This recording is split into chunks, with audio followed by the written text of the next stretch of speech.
All right, let's dive right in.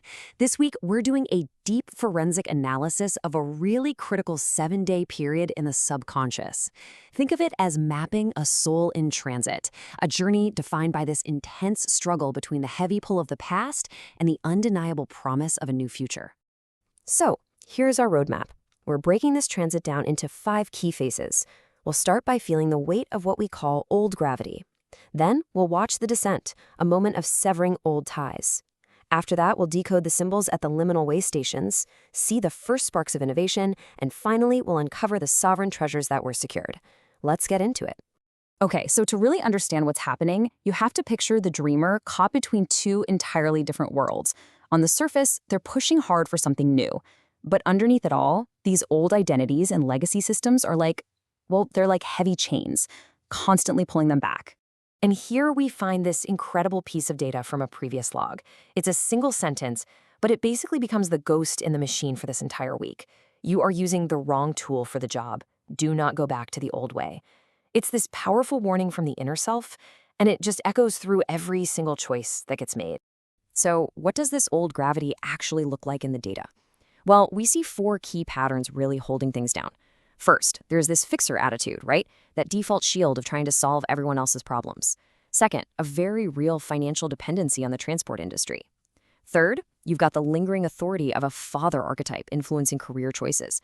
And finally, just strained communication at home, leading to these frustrating dead ends. So all that pressure builds, and it leads us here to the descent. This is all about the catalyst for change, that moment of making a deliberate choice to cut a thread to the past. But as the logs show us, a clean break, it's almost never that simple. And wow, this timeline just lays out the friction perfectly. On February 6th, the dreamer quits their job at a bus company, feeling totally disrespected. They even set up this mental rule, this protocol, just to stop themselves from second-guessing it. But then, get this, the very next day, they're already negotiating a new contract in the same industry. It's a temporary buffer, a safety net. It's the perfect picture of 1 step forward, 1 step right back. And that right there, that's what we call a short circuit. You know, the desire to break free is absolutely there. It's real. But then this old ancestral survival instinct, in this case probably financial fear, just slams on the brakes. The new direction gets stalled by the old programming. The dreamscape gives us these perfect symbols for this conflict. On one hand, you have the bus. It stands for the old life, stressed, stuck in traffic, a role that feels like it has no more purpose, no more passengers. And then a helicopter appears, this winged beast of steel. It's a clear signal of a faster, freer way of being, but it's not accessible. The dreamer can see it, but they don't have the keys. Not yet. But here's the thing.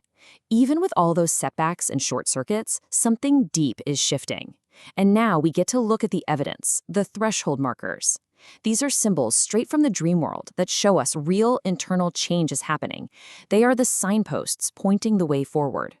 Okay, the most profound marker from this entire week is this image of still, quiet, multi-level swimming pools. Now, I know that might sound simple, maybe even a little boring, but in the context of this dreamer's history, this is a monumental piece of forensic evidence. I mean, just look at this comparison. A few months prior, the dreamscape was filled with these chaotic, abstract water walls, just overwhelming emotional barriers. Now, that exact same energy has been channeled into these calm, structured, peaceful pools. This isn't just a different dream. It's a visual receipt showing a fundamental shift from chaos to mastery. And then, as if to confirm everything, the subconscious delivers this definitive signal. A dream where the dreamer is waiting for a bus, and the bus just drives right past. It doesn't stop for them. This is it. The subconscious is confirming the decision made in waking life. The primary vehicle of the old identity has literally moved on, leaving the dreamer standing on their own path. And this, my friends, is where it gets really interesting. Because that inner peace, the kind symbolized by those pools, it starts to create real-world ripple effects. The internal changes actually begin to attract new opportunities and resources from the outside. On February 8th, the dreamer has a small lottery win. Now, the amount of money is completely beside the point. It's the timing. It's the signal. It's like this little shimmering wink from the universe, a confirmation that says, yes, you're on the right path. Keep going. And that one little signal seems to have opened the floodgates, because right after, new assets just started to show up. A brand new methodology for growing an online audience, a tangible tool for the future, was discovered. The final payout from the old job came through, closing that ledger for good. And even the creative work itself started to transform, shifting away from that rigid business presentation style to something way more authentic. So you can literally map the flow here. It's a clear, three-step process. First, a sovereign decision is made, the resignation. That action is then met with a universal signal of encouragement, the lottery win. And that signal in turn opens the door for a powerful new tool to be acquired. Cause and effect, playing out from the inside out. So after all that struggle and all those breakthroughs, what's the verdict? What has actually changed? What was lost? And more importantly, what was gained? This right here is the absolute core of it. The single most important shift of the entire week.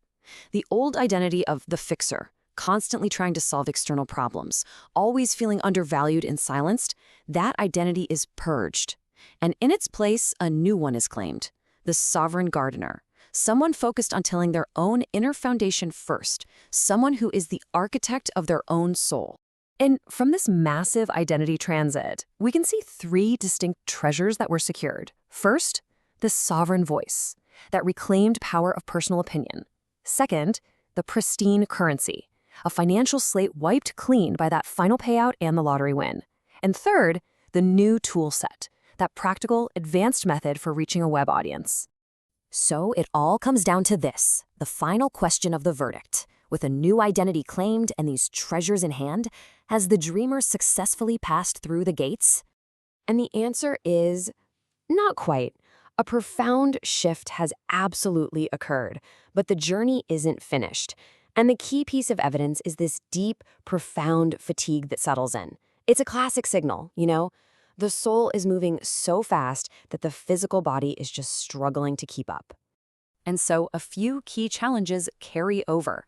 That new audience strategy, it still needs to be refined. Real-world travel and logistics are still a source of major frustration. And we see somatic stress markers like restricted breathing documented in the logs. The main battle has been won, but there are still smaller skirmishes ahead.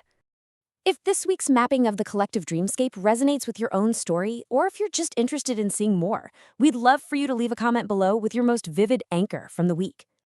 And to stay aligned with the upcoming cycles, please like this explainer and subscribe to the channel. We continue the story next week on the next moon cycle.